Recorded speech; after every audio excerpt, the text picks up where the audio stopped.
Casemiro, picking up 2 yellows, no doubting the first one for a tackle on Enzo Fernandez in the 17th minute, Dermot. Yeah, there's no doubt about that. You're always going to get a yellow card for that. And so this was what the referee did well. I think he picked out the right ones. I think he left the right ones alone as well. The second one, people say to me, is it enough for a second yellow card? I'm forever saying not every tackle after a yellow card is a second yellow card. But the difference here, he's deliberately gone to pull him back. And we see every week, we see anybody that's pulled back gets a yellow card. People say he got the ball. He gets the ball because he pulls him back. But I think second yellow card, red card. You know what, Dermot? I'm going to disagree with you there. That doesn't surprise me. I'm going to disagree with you there. I think that was harsh there on Casemiro because on the football pitch, players know exactly what's going on. The players actually run across Casemiro. He can't get out of the way because he's running as well at speed. There's nothing you can do apart from like maybe put your arms up and try and get out of the way. I think that's what he's tried to do there. But then he's close enough where he's come around him. Like you said, he's got the ball. I think that's really harsh to give him a second yellow there to send him off. I think it's a foul, there's no doubt about that, but a second yellow, I don't think that's a second yellow. I don't think that's worthy of a second yellow. I think that was really harsh because he's just trying to get out of the way. There's nothing he can do there at all. But he just stops him in his tracks, doesn't he? Yeah, I mean, the yellow card, the tackle, he's got the ball. There's no doubt about that, right? So we can't complain about that. It's when they're both running at speed, and he runs across him, like, okay, his hands are there, he's on him a bit, but he's on him a lot. He's run across, he's run across him though, which is good play from the forward again. It's good play, and you know he knows he's on a yellow card, and you get told that from managers. You know, if you've got a defender or a midfielder on a yellow card, you know, you're saying go at him, try and get him sent off, and that's what's happened there. But you're actually, the more you talk to me, the more you're convincing me it's a second yellow because you've said. You're a forward. You've done everything right. You've got to cross. I was a forward. That's what. Yeah, but you've got to cross him. But force his hand, which he has done. Yeah, but I don't think that's worthy of a yellow card, a second yellow card. I think it should just be a foul because it is a foul, but it's just second yellow. I don't think that he's intentionally tried to pull him back there.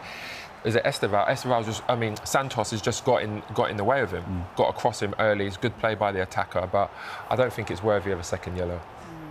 So I'm going to disagree with you there, Dermot. It must go to him, but no, good performance against Chelsea. Even though they were playing against 10 men, you can't be critical of them. Let's bring Dave into the conversation. And Dave, you've been having a closer look at Manchester United's attack. Yeah, because a lot of the focus so far this season really has been criticism of Manchester United's setup out of possession and the way that opposition managers have managed basically to exploit them defensively. At the opposite end of the pitch, United have been better, and really they should be. They spent more than £200 million on forwards this summer. So is it paying off? At the moment, they are underperforming their expected goals. They've scored 6 goals this season, but the underlying numbers suggest that perhaps they could have scored more. They've had the most shots of any Premier League side this season. It's the conversion rate, really, that's letting them down a little bit at the moment. They've created the 4th most big chances. So is it going to be the attack that is going to cover up any defensive problems? Are Manchester United just going to say, well, we'll just outscore you? Yeah, I think that's what they did in the summer by spending over, as you said, 200 million. They should have gone and got a number 6. That's what they needed, a centre midfielder. If you're going to play that way, you need someone beside Bruno Fernandes that can do that. And I know they want Belieber, they were interested in him at Brighton, but that's where they should have strengthened. But I think you hit the nail on the head.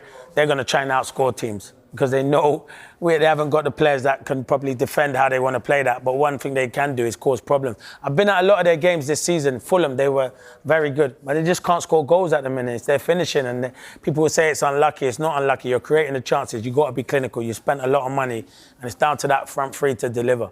Anyone from Palace would fit into the United team? Maybe a number 6? Yeah, there is, but I don't think we need to talk about Young I don't think he's Wharton. been linked with United, to be fair. I think he'll be linked with every other team, but no, let's leave Adam Wharton where he is. He doesn't need to be spoke about. For now, let's leave him where he is. No. I thought that might be your answer. Right, I said we were going to talk about Chelsea. We're going to do that in just a second. Defeat, of course, at Old Trafford, compounded by an injury to Cole Palmer. Palmer has started just twice in the Premier League so far this season, and Enzo Maresca revealed in his news conference earlier that surgery has been considered. He did already a huge effort on last Saturday to try to play the game. Again, he tried Saturday morning, he did the test, it was okay, but not 100%. But he wants to be there, and it's more day by day, week by week, game by game to see how it is and decide what we do. They didn't mention me about surgery until today. Now I don't know if in the next days or in the next weeks, but I don't think so, to be honest. A little bit worrying, really, maybe on the Cole Palmer front. It's not that Chelsea don't get goals elsewhere, but do you feel like is it fair to say, a little bit over-reliant on Cole Palmer for goals and for assists? Yeah, they are. Listen, he picked up an injury against West Ham and they scored 5, but West Ham are not playing well at the moment. They are so reliant. So you just shut me down Yeah, there, no, you're right. No, you're right. They are very reliant on Cole Palmer. Cole Palmer is their best player. He's Chelsea's Just best player. spark. Worry for Chelsea. It's also a worry for England come the summer because I've seen with this groin injury, if he does need an operation, you might as well get it sooner rather than later because you can't keep picking up these niggling injuries that he's picking up because we want to see Cole Palmer on the pitch. I think he's an outstanding player. He makes things happen. Because I thought it was another tactical reason why he took him off. And I think a lot of people did, didn't they? What is happening here? But then as soon as I saw him walking down the tunnel, I thought it's an injury. He's picked up an injury, Cole Palmer. And yeah, they need to manage him well because he gives them that little bit of extra flair, which they miss at times. And I think if he stayed on the pitch when he went to 10-10, he would have brought them back into it. For all the sort of money they've spent, and don't get me wrong, I know Liam Delap's obviously injured. João Pedro has got a couple of goals this Premier League season, but do they lack that really kind of big goal threat? You know, obviously City have got it in Haaland. This is why Liverpool have got Alexander Isak in. Yeah, I get exactly what you're saying. You feel like that number 9, even though Delap's injured, and I do think Liam Delap will get you goals, and he's got a hamstring injury. Hopefully he'll be back soon. João Pedro's a fantastic player, but he's not an out-and-out goal scorer, João Pedro. He likes to drop into pockets and cause loads of problems. So they are kind of missing that number 9 who will get them the goals. I do think, as I said, I think Delap will score goals. I got a lot of faith in him. And at the moment, they just got to do what they've got to do until he comes back fit because they're going to be relying on him. And also Cole Palmer as well. They need to keep him healthy. It's just strange, like Neto, because when you look at players like Neto, in a game like that, you keep Neto on the pitch. So this is your moment then. Just frustrating. The question was, did Maresca panic after that red card? Did you feel like it all got sort of too defensive and too negative too soon? Because it was Neto and Estevao as well. Yeah, Cole Palmer injury. I get Estevao. I feel sorry for the youngster, but you have to bring the goalkeeper on. Then you take off Neto and bring on Tosin. Why do you need another? Do you want to match Man United? I don't understand. I don't understand why you need to bring on another centre-half. Why don't you keep Neto up the pitch? He's one of the quickest in the Premier League. And you're going to have to a lot of defending. He can take you up the pitch. Neto can take you up the pitch. He's got fantastic pace, been in good form this season. I didn't get it. We were here, Soccer Saturday was 5:30. We were watching the game on the screen and we all said it. What a crazy decision. Why are you taking off Neto? It makes no sense to me. Listen, he's a far better manager. Keepers and with their current centre-backs. This was Maresca's response to that today. I think, I already said it many times, anyone can say what they decide to say. It's not a problem. I think we improved a lot last season. For instance, if you see the last 3 or 4 tables in the last 3-4 years, we closed the gap with the first 1, 2 or 3. Now, for me, this season, the main target is continue to improve players, continue to improve the team, and try to close that gap. So this is, for me, the main focus for this season. Not really having it then. Should they have bought a new goalkeeper? 1,000,000%. Everyone will tell you in the world they should have gone. As I said, they should have bought a goalkeeper that has just gone to Man City. Is it that easy? It's not that easy, but I think if you come in for him and you pay the money for him, which Chelsea do have the money because they do spend a lot of money on players, could you have gone and got him? Maybe not if it was a choice out of Man City and Chelsea, but you never know. Were they in for him? They look like they're happy with Sanchez.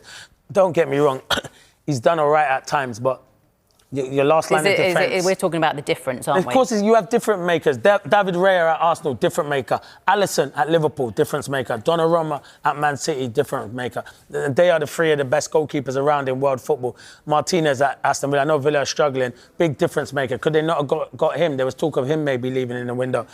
It's the same at Man United when they don't go and get top quality goalkeepers. First and foremost, I want my goalie to be able to save shots.